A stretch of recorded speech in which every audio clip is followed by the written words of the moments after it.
동작초 어린이 여러분 안녕하세요. 오늘은 실과로 배우는 함께하는 세상 2탄 생활안전사고 예방 캠페인을 해볼 거예요. 우리가 지난 시간에 생활안전사고 원인과 유형에 대해서 알아보는 공부를 했었어요.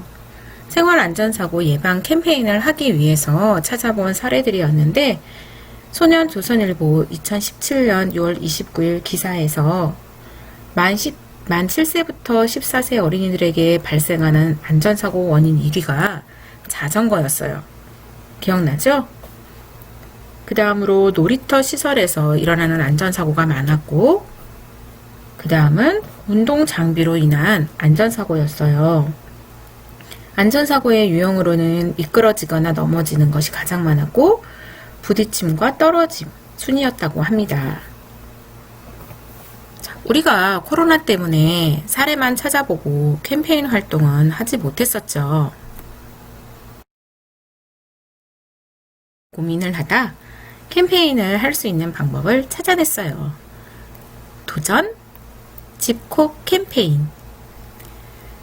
집콕 캠페인은 어떻게 진행할 거냐면 먼저 주제에 맞는 사진을 찍거나 고르면 됩니다.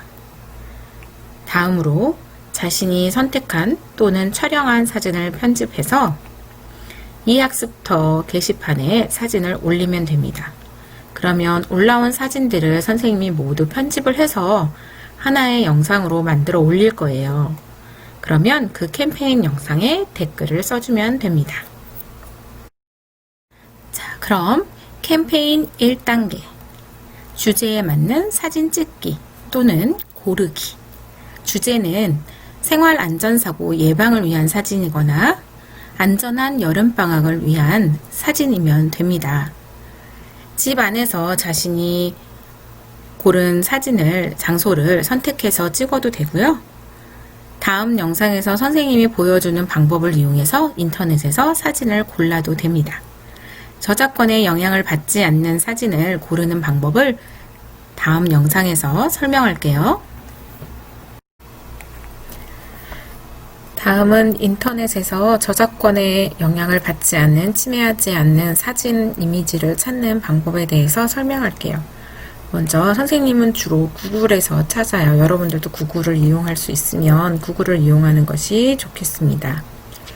구글에서 자신이 찾고자 하는 주제를 클릭해서 넣어주세요. 그러면 여러 이미지가 나오죠. 그 중에서 이미지, 전체가 아니고 이미지를 클릭해 주세요. 그리고 그 옆으로 쭉 가면 여기 도구가 있습니다. 이 도구가 보이지 않는 친구들은 더보기나를 하면 보일 수도 있어요.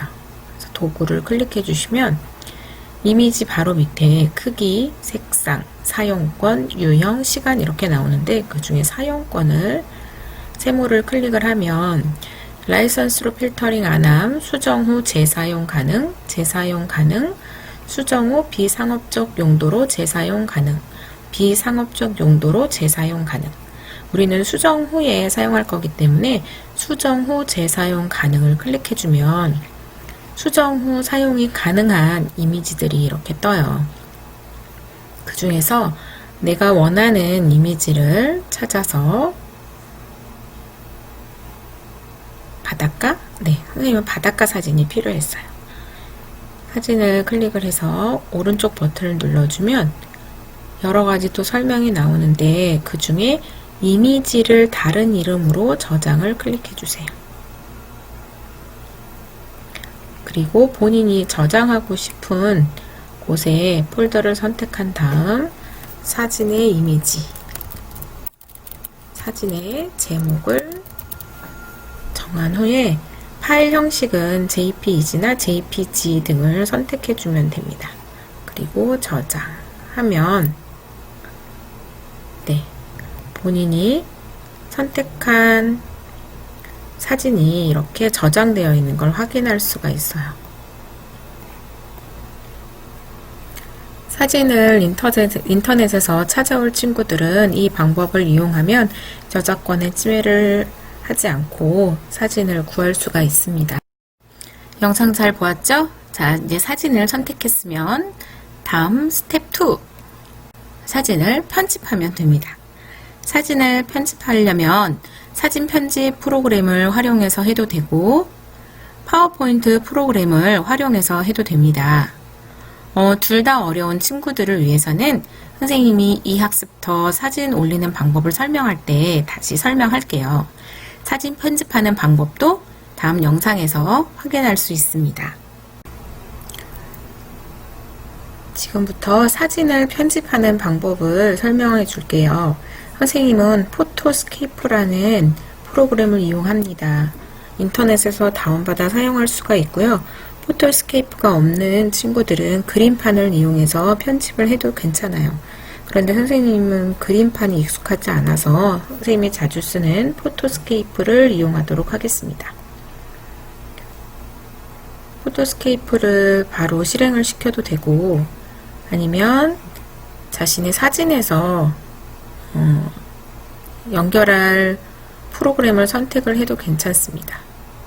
사진 편집을 클릭하고 아까 찾아두었던 여름바다 사진이 사진 폴더에 선생님이 아까 저장을 해두었죠. 그래서 여름바다 사진을 클릭해서 가지고 오고 밑에 보면 기본, 개체, 자르기, 도구 이렇게 네 가지가 있는데 간단하게 선생님은 개체 도구를 활용하도록 하겠습니다. 개체에서 텍스트, 글자를 넣을 거거든요.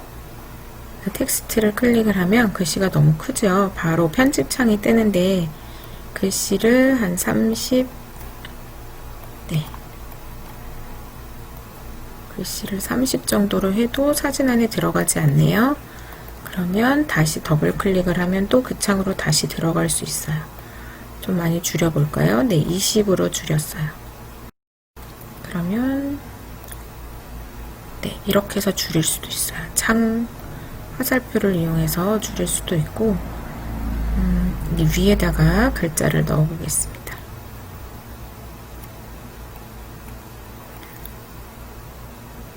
그리고 내용을 바꾸고 싶으면 마찬가지 더블 클릭을 하면 돼요. 선생님이 여기에 넣고 싶은 내용은 수영 전에 준비 운동하기. 네, 안전한 여름방학을 보내기 위해서 할 수 있는 것들이겠죠. 글씨는 좀 강조를 하기 위해서 빨간색으로 진하게 할 거고요. 글씨체도 여러 가지 체가 있지만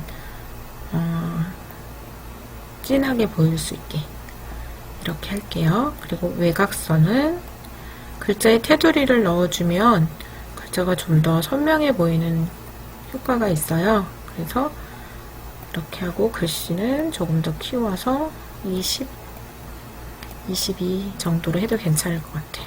그래서 확인을 눌러주면 네, 이렇게 어떤 내용을 전달하고 싶은지 안전한 여름방학을 보내기 위해서 건강한 여름방학을 보내기 위해서 어떤 걸 해야 되는지를 글로 넣을 수 있어요. 여기에다 개체 하나를 더 넣을게요. 이번은 글씨를 좀 더 작게 해서 색깔도 검정색 계열로 하겠습니다. 회색 그리고 외곽선 없이 이거는 강조할 글씨가 아니기 때문에 굴림으로 할게요. 아, 색깔이 너무 연하네요. 네, 이렇게 해서 이곳에다가는 만든 사람, 학년반 이름 이렇게 넣어주면 됩니다. 그리고 위치를 좀 글씨가 잘 보이는 곳에 조정해서 넣으면 되고요. 바탕 화면에 따라서 글씨의 색깔은 얼마든지 바꿀 수 있어요. 그래서 여기서 더블 클릭을 하면 아까처럼 편집창이 다시 뜨니까 그곳에서 더 잘 보이는 글씨체로 저희가 선택해서 바꾸면 되겠습니다. 이렇게 하고 나서 여기 저장 버튼 있죠? 취소 원본 사진 밑에 저장이 있어요. 선생님은 그냥 원본 파일 위에다가 저장을 해볼게요. 네, 자 이렇게 저장이 됐으면 제대로 됐는지 한번 확인해 볼까요? 선생님이 아까 했던 파일이 사진 폴더에 들어있었죠? 오리지널은 오리지널 폴더가 새로 생기면서 저장이 됐고 아까 만들어 두었던 여름바다 사진이 이렇게 만들어졌습니다. 그래서 이 완성된 파일이 편집하는 방법이었습니다. 다음은 파워포인트에서 사진을 편집하는 방법을 설명할게요. 파워포인트를 실행하고 새 프레젠테이션을 선택해 주세요. 그리고 이 안에 들어있는 내용은 지워도 됩니다.